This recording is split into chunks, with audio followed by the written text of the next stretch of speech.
Entendes o que estás lendo? O podcast que te leva através das páginas da Bíblia, livro por livro, capítulo por capítulo.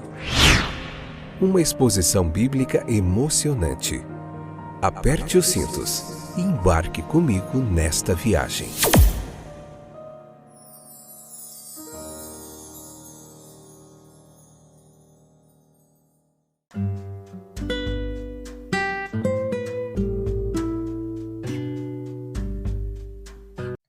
Olá, meus queridos, eu sou o Fábio, estou de volta para a gente continuar na nossa jornada através das páginas da Bíblia. Esse é o podcast Entendes o que estás lendo, que trabalho fantástico que temos feito aqui com a ajuda de Deus, a sua infinita misericórdia. Hoje, Mateus capítulo 19, a parte 4, a quarta parte deste capítulo. Nós estamos aqui meditando na Bíblia Sagrada, capítulo por capítulo. Estamos atualmente no livro de Mateus, na 8ª temporada. Hoje a gente vai falar sobre o impossível que se tornou possível. Olha só que fantástico. Eu convido você a ler o capítulo 19 do livro de Mateus, ouvir os outros episódios. Se você gostou, convida mais gente e vem para cá e vamos juntos nesse momento precioso de se deleitar na bênção que é a palavra de Deus. Então vamos lá? Juntinhos? Esta é a solução para a dificuldade do homem rico que nós vimos nos episódios anteriores. E essa é a solução para muitas outras dificuldades. Quando deixamos de olhar para o homem e fixamos nosso olhar para Deus, o impossível se torna possível. Os homens não podem salvar a si mesmos. Os discípulos são levados a ver essa verdade no caso dos ricos, cujas dificuldades são peculiarmente grandes. Veja que esse é apenas o caso extremo do que realmente se aplica às pessoas em todas as condições de vida. Por experiência, vemos que os homens não se salvam por si só. Podemos pregar, podemos argumentar sobre os mais variados temas bíblicos. Mas quando deixamos o púlpito e a sala de aula, o que vemos é um mundo de perplexidade e fracasso contínuos. O jovem começa bem, mas se for deixado por si mesmo, logo descobre sua fraqueza. O pecado interior dos homens os impede de salvar a si mesmos. Sim, o mal está dentro.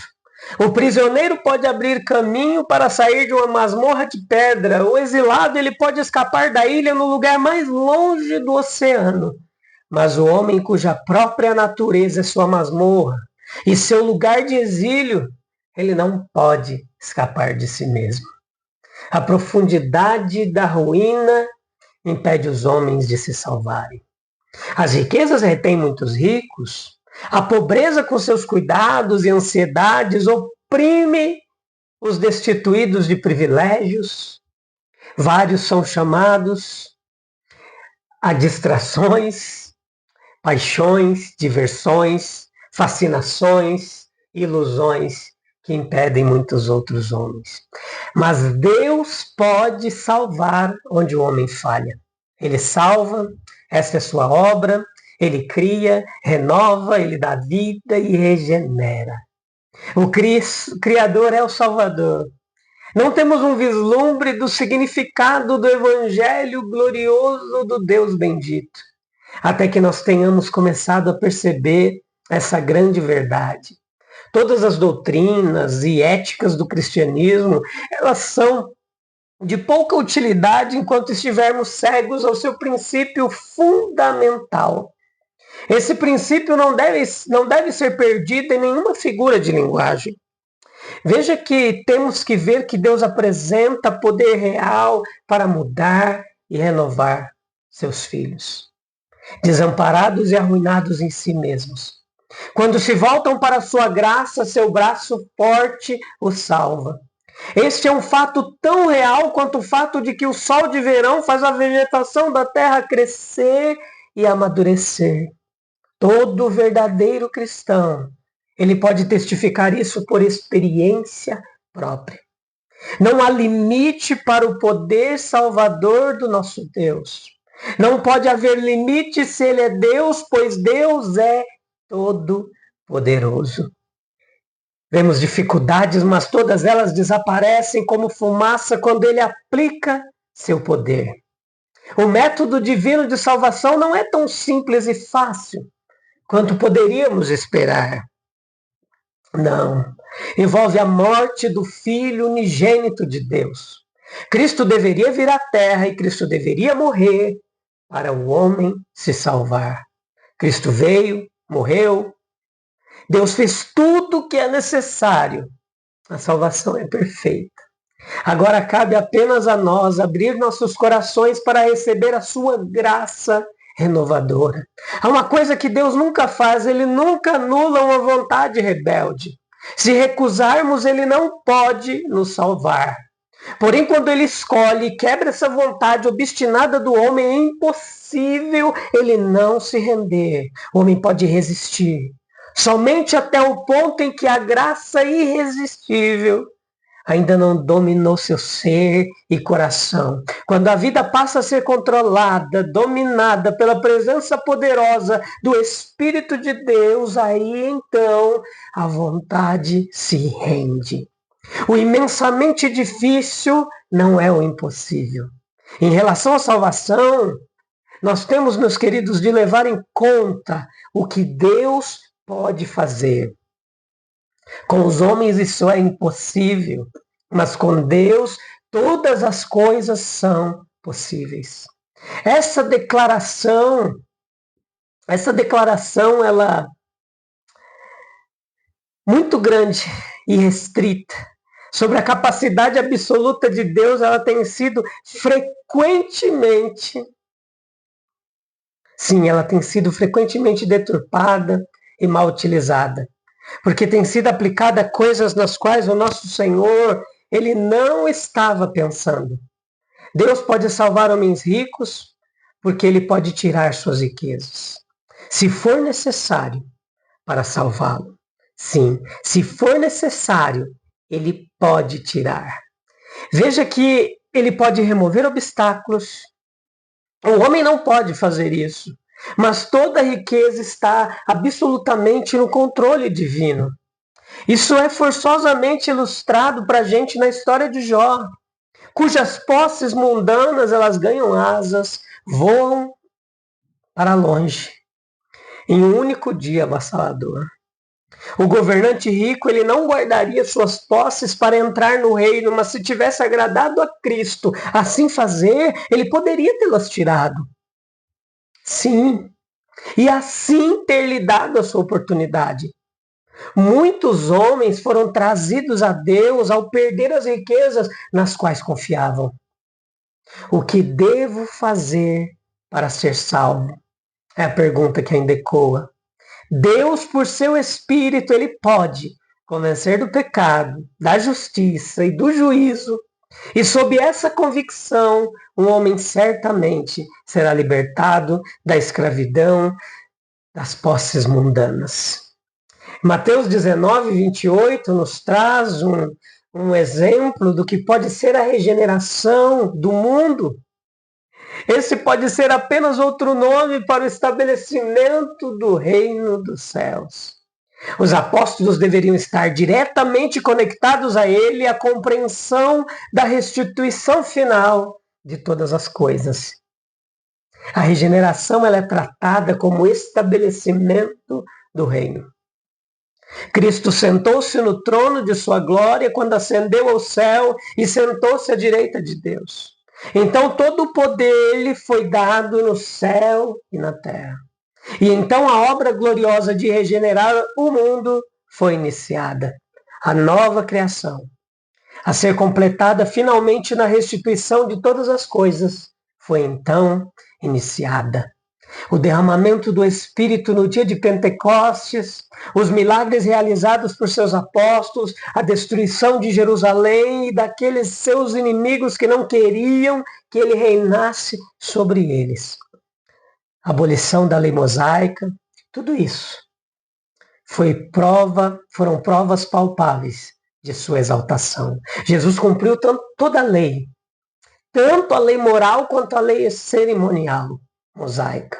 A lei moral de Deus, ela continha perfeita, ela continua perfeita e válida para nós hoje.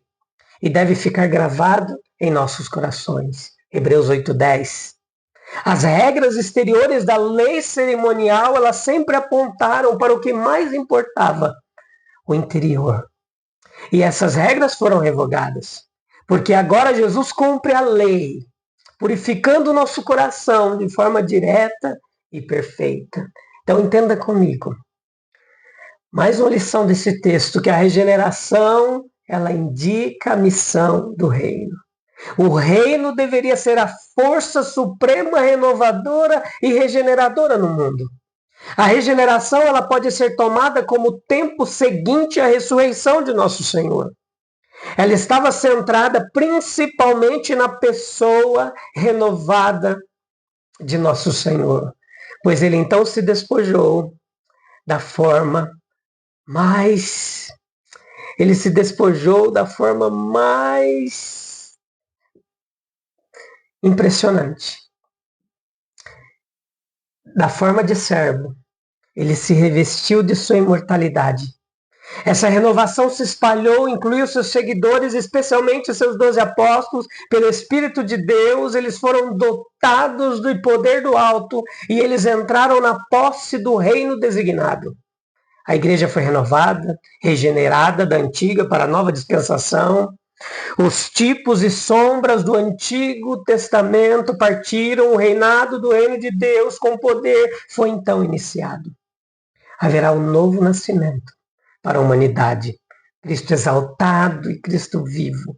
Cristo trabalhando através de sua igreja e no poder de seu Espírito está agora estabelecido como a força regeneradora da humanidade. E estes são os tempos da regeneração. Essa é a posse e a herança cristã. Receberá 100 vezes mais e herdará a vida eterna. Pedro, em 1 Pedro 1, 4 e 9, fala de receber o fim da vossa fé, a salvação das vossas almas e da nossa esperança viva da herança incorruptível e imaculada e que não se desvanece. Nós podemos fixar indevidamente nossos pensamentos naquilo que ganhamos agora, ao nos tornarmos cristãos. O nosso Senhor, ele teve que lidar com discípulos que eram facilmente levados a pensar sobre o que deveriam obter sendo discípulos.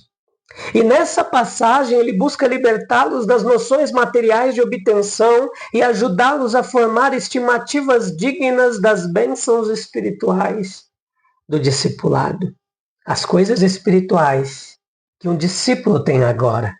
Coisas que correspondem a casas e terras, esposas e filhos.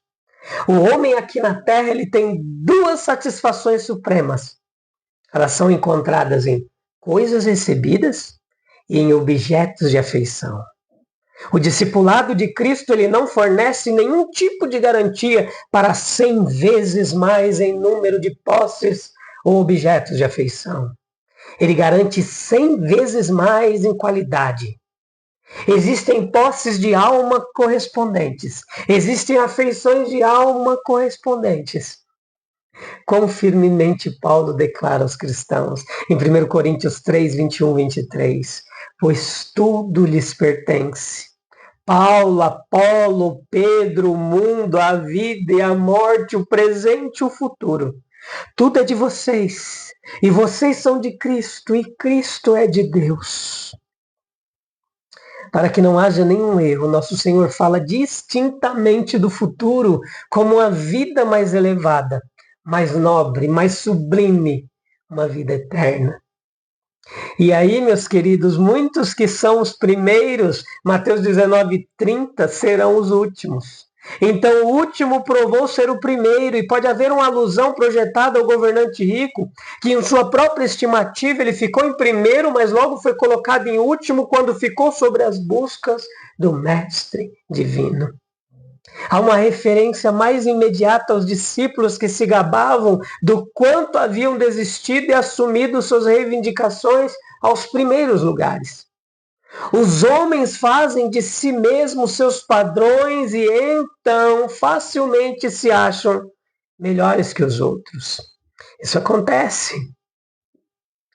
E colocam os outros em uma posição abaixo. Certas partes das doutrinas religiosas, elas encorajam o egocentrismo. É duro ouvir essa palavra. Nem todos estão preparados para ouvi-la.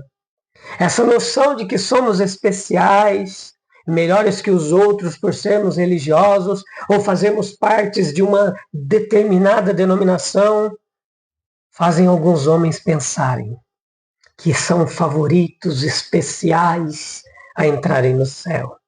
E dentre todas as pessoas desagradáveis que existem no mundo, somos os favoritos da corte, os outros são os piores. O homem ele nunca estima a si mesmo ou aos outros corretamente, até que ele faça de Deus o seu padrão. Padrão. Se o homem não pode salvar a si mesmo, porque ainda confiamos em nossas próprias forças para alcançar a salvação. Como podemos duvidar do poder de Deus se Ele já fez o impossível ao enviar seu Filho para nos salvar? Reflita em tudo isso comigo. Vamos fazer uma oração para a gente encerrar mais um excepcional episódio. Ó Senhor Deus Todo-Poderoso, reconhecemos que sem Ti somos incapazes de alcançar a salvação, ela não é meritória. Não depende de nós, somos fracos. Nossa própria natureza é uma prisão da qual não podemos escapar por nossas próprias forças. Mas Tu, Senhor, tens o poder de salvar, de transformar e de renovar nossas vidas. Ajuda-nos a confiar plenamente em Ti, a entregar nossos corações à Tua graça, ao Teu amor e à Tua graça irresistível. Que possamos ver além de nossas limitações e reconhecer que com Teu poder o impossível se torna possível. Em nome de Jesus, o nosso Salvador, nós oramos. Amém, amém e amém. A gente volta em breve no próximo episódio para continuar nessa jornada fantástica. Eu conto com a sua audiência e a sua paciência. Beleza? Um abraço. Deus abençoe. Até breve. Tchau, tchau.